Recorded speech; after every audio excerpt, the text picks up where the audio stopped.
As I told you at the start of the show, there was nothing much that happened in the special session. It's over already, and I don't think anything of any significance was passed. Let's talk to Rob Sampson about it. He's the state senator from Wolcott. How are you, Rob? I am well, Todd. Glad to join you as always. Thank you, sir. So tell us about today. Today was pretty uneventful, which the citizens of Connecticut should be happy about. Yes. Anytime the legislature does less than expected, I think is a good day. Seems to be the case. I think they did less than anyone expected today. The state Senate and House passed a number of small conveyance bills, which are just transactions of land between the state and municipalities for various reasons. But they're non-controversial, and most of that went through without any discussion. And the only other bill that passed was the school construction bonding bill, where I was the only no vote in the state Senate. And there were quite a few Republicans who voted no in the House, but that passed, obviously. So why do you think it was this way? What are you referring to, the school construction bill? Well, the session. Why did the session work out? You know, there were all these fears. Well, first of all, there was an agenda of getting bonding issues done, and there was a fear, as there has been all year, that tolls were going to maybe be in the background, that there were going to be meetings and arm twisting trying to move further along. So that stuff didn't happen. Why not? And what do you think about what's going on? Right. Yeah, there were two things that were also. It was supposed to be a veto override, right? Today's session was dictated by the Constitution as a chance for the legislature to override vetoes. Isn't that right?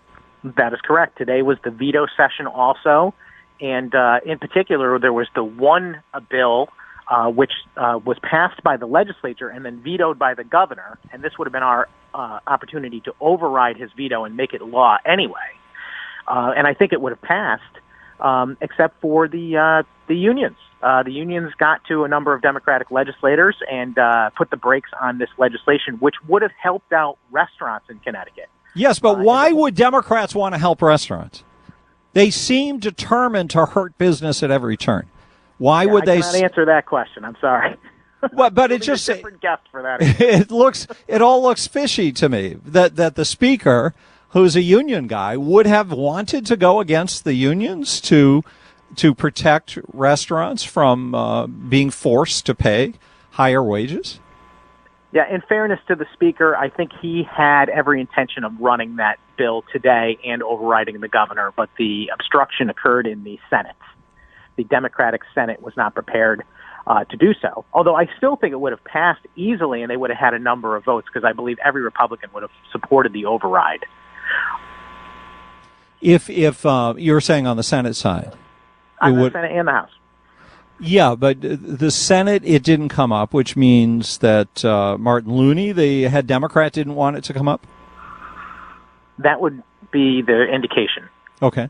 And it's hard to know what really happened behind the scenes, but I would say if I was guessing at what happened, pressure from the unions affected a number of Democratic legislators. I know that Representative Robin Porter, who is the chair of the Labor Committee and one of the most fanatical pro-labor, anti-freedom, anti-business activists in the state legislature, has been stirring up quite a ruckus on social media and other places and making some of her Democratic colleagues very uncomfortable with the idea of overriding this veto and potentially bailing out restaurants, which are in great danger of being sued for exorbitant amounts of money over some confusion in what the law is, and because the restaurants simply followed the advice of Connecticut's own Department of Labor. So explain that nitty-gritty of this policy to us a little bit more. What exactly got passed that the governor vetoed and that Arasimowicz supposedly wanted to override? So there's some dispute over what Connecticut's law is regard to restaurant workers who are normally paid a tip wage because they make tips versus when they are not working as wait staff. they're doing other things. They're cleaning the blinds or the front window, or they're doing their side work. All waiters do side work, and bus people and stuff like that. Everybody in the front of the house does side work. That is, like you said, filling the salt shakers. And Democrats don't like somebody filling a salt shaker while they're being paid less than minimum wage. Even though my understanding, I was in the restaurant business 25 years ago, and my recollection was that we could pay a server the lower minimum wage amount as long as the combination of what we paid them plus their tips was more than minimum wage. Is that how it works in Connecticut currently? More or less. We have something called the 80-20 rule that basically says, the percentage of time you're working doing weights business versus those other things. Essentially what it is, though, is a class action suit was brought against certain large chain restaurants in this state, saying that they were not properly paying the minimum wage to people when they were not doing wait staff work. And this bill that passed the legislature was to clarify that, in fact, it's okay the way the restaurants were operating and to retroactively eliminate the need and the causation for those lawsuits. It passed the legislature overwhelmingly, and for whatever reason, not for whatever reason, the unions got to the governor, caused a lot enough pressure to tell him that he should veto that bill, and now they've gotten to Democrats in the Connecticut legislature to tell them the same thing. So this is just more rigging of the state for special interests on the part of Democrats rather than doing what's best for the people or the state's economy. Yeah, exactly. And what is freedom, which is a voluntary relationship between that employer and that employee on what their compensation should be.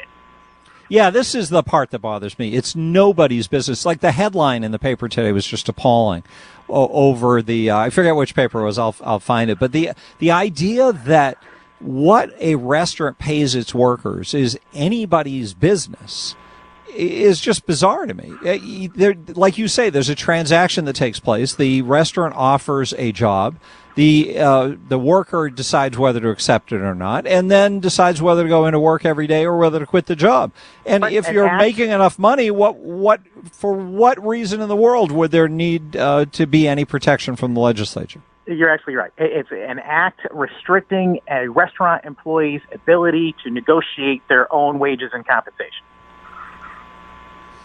Well, explain that further, because some people would say, well, no, they can still do that, but it's just putting a bottom on what they make. Yeah, right? Well, I mean, the fact of vetoing this bill essentially creates that situation. Okay. All right. What else do you want to tell us about? Anything else? We could talk about the school construction bill, which I thought was really interesting today. Sure. Tell us about that. The school construction bill actually was a relatively modest amount of money for school construction. And at my first glance, I was tempted to support it because we do need to, keep our schools, maintained and take care of them. But when I looked at the list of items that were on there, I noticed that the big cities, Hartford, Bridgeport, they're the ones getting the lion's share of the money, and they're getting millions and millions of dollars. And Hartford schools are being funded at 95% of their cost. By the state. 95% of the cost of educating kids in Hartford is covered by state taxpayers. That's right. And it's just not fair, especially when you look at other communities that are in the 40%, and plenty of them are zero. And I'll tell you one other thing, Todd, that was amazing to me that was in this legislation today. And I brought it up on the Senate floor, and I had a bunch of stunned faces in the room when I did it. And that is that there is a policy that is in this school construction bill. The law currently says that if you are a diversity school district, in other words, you've gone through all the hoops necessary to say you're making an effort to have diversity in your school system, you automatically are supposed to get an 80% grant for your school construction.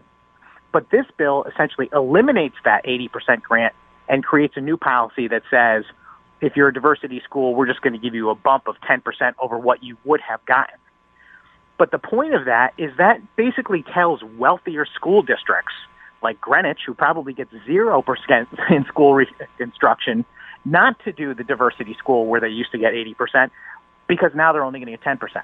And other towns, small rural towns that get 30 or 40%, now they're only going to get 50 instead of 80. So that change in policy actually is something contrary to the Democrat, the priority agenda. Now, I don't know that I necessarily even agree with the notion of diversity school districts, but I thought it was interesting that they would put a policy like that disincentivizes it. But we know that what the Democrats are after is more money for cities on every vote they take. They want to find a way to get more money to cities. You mentioned that 95% of education in Hartford is paid for by state taxpayer dollars. What is that the average for cities? Do you know, or how much variation have you seen for cities?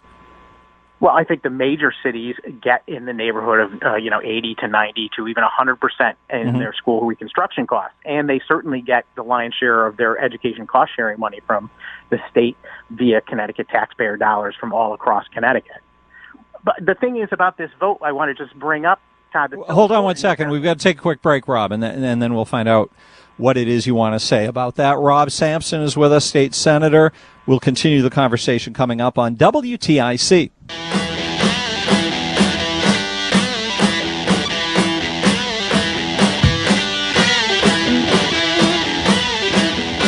WTIC, State Senator Rob Sampson is here. The special session is over. Even though there were great fears on my part and probably Rob's as well, and lots of people, that there was going to be a lot of finagling to do nefarious things that the state likes to do. They didn't consider tolls, and today passed fairly quickly. So nice to have Rob here discussing. Thank you, Rob. Glad to be here. All right, so you were in the middle of something. Finish your thought. I just wanted to make that quick point that today was an opportunity for me to point out the hypocrisy of the left, and it was evident clearly on that vote. They made a choice, and I laid it out for them. They could choose to have a yes vote and pass the school construction vote as is, which would give this immediate rush of money into Connecticut's urban centers. But at the same time, a yes vote would mean that they would also be voting against their diversity school program by creating a disincentive for wealthier cities to actually try and have diverse school systems. And again, I mean, that's not how I would solve anything. I would use freedom and opportunity. Right, you just wanted to point out the contradiction. But still, I thought it was worthwhile to do that. But still, why would they care if they were going against their supposed preference for having everybody work to diversify? The goal is to get more money in the hands of poor cities because that's a core constituency for Democrats, right? I agree, except it goes against what they say they claim to be, which is the warriors for the downtrodden. Okay. We had a guest on earlier from the ACLU talking about their Smart Something program. I forget what it's called. Smart Justice. Because I'm really interested in criminal justice reform, and I want to find out what all the players and advocates in the state are advocating for and be able to figure out what to get behind it. But the guy from the ACLU couldn't really talk about what the policy is. He just had a lot of platitudes to repeat. So maybe you can clarify. Well, the first thing I would say is you can go right to the ACLU's webpage in Connecticut, and they have a page dedicated to Smart Justice and the list of bills. I think there are a dozen of them that they supported this past legislative session. And I would say that, the idea in its tiniest, form that we want to keep nonviolent offenders out of prison because it costs money and there might be better ways to get these folks reintegrated back into society, that makes sense. I certainly don't want anyone who's ever been caught with a single doobie, ending up spending 20 years in prison. I think most people can get behind that, but that is not what these folks are after. What they are doing is trying to essentially expunge criminal records in their entirety. They proposed and advocated for bills that would just basically expunge criminal records. 3 years for some offenses, 5 years for significant offenses, and delete them forever so there's no record. They have bills to prohibit employers and landlords from knowing whether or not someone has a criminal record, despite the fact that a landlord might have an obligation to his other tenants to make sure that the person that they're putting in that apartment is not a threat to them. And what is the motivation, do you think, to eliminate transparency with regards to criminals coming out of prison? I mean, there is an argument that if every potential employer has to be notified, then they'll never get a job. Isn't that a reasonable concern? Yes. So is there a way to compromise on that? Yes, you ask for reasonable changes in the law that allow some methodology that can create a situation where people that are not a threat to their neighbors actually can come back into society and are treated in a better way. But you don't wholesale eliminate the criminal justice system. We already have way too much of that already with the risk reduction credit program, the elimination of the death penalty in this state, and everything from juvenile car thefts to you name it. It seems like in the last 10 years, Governor Malloy and Ned Lamont, clearly following in his footsteps, have been trying to undermine the criminal justice system in this state by making it so that we don't punish criminals anymore. And that would be tied to the pandering to urban voter thing that's exactly what this is. More than anything else, Todd, this is the Democrats, this is the left trying to find another population of people that are willing to, engage in the victim mentality, type of politics that they do. And they convince these people that they are being victimized, that they're being profiled racially, that they are getting an unfair shake. And the only way that can be fixed is through legislation and forcing our society to ignore the deeds that they've committed. All right. It's always great to talk with you, Rob. State Senator Rob Sampson from Wolcott. The special session is over. When will there be another special session, Rob? They told us today that we would be back in September to finally do the bonding package, which I presumed when I was going in today that I was going to finally get a chance to see the document that they've been withholding from us. And we're supposed to come in September to vote on it. And my understanding there, by the way, is that the governor and the Democrats are simply arguing over how much extra money they want to bond. Because now they're in love with bonding, and that appears to be their new policy, especially if tolls aren't going to happen. Thank you, Rob. Good to talk with you. Thank you. Always good to have you on. State Senator Rob Sampson.